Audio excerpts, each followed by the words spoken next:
Тағылым таразысы. Өлгенде қабірге түсетіндігінен қатты қорыққан бір бай қайтыс боларының алдында бұлай деп өсиет қалдырыпты. Кім мен өлгенде қабіріме бір түн менімен бірге қонып шықса, сол адамға байлығымның тең жартысын мұра ретінде қалдырамын депті. Айтқандай ақ көп уақыт өтпей бай қайтыс болыпты.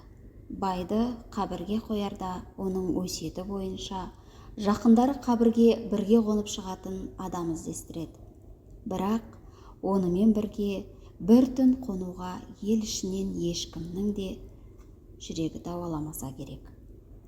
Бұған елдің жүгін тасып күнелтіп жүрген бір құлаш арқанынан басқа түгі жоқ сіңірі шыққан бір кедей ғана келіседі. Әлгі кедей баймен бірге қабірге түсіп жатады.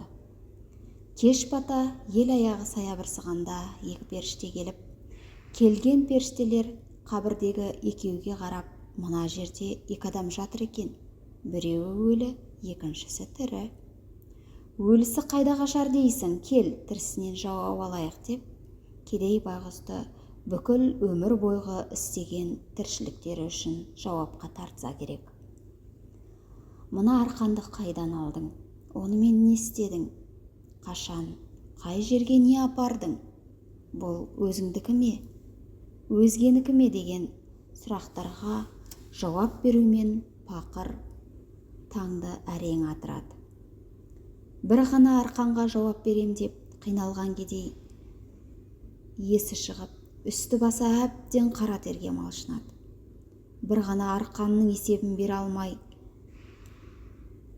есі шыққан ол ертесі өзін байдың жарты байлығына ие болдың деп құттықтап келгендерге: ойбай-ай, мен түгім жоқ тақыр кедей бола, бір ғана арқанның есебін бере алмай таңды көрер көзбен әрең атырдым.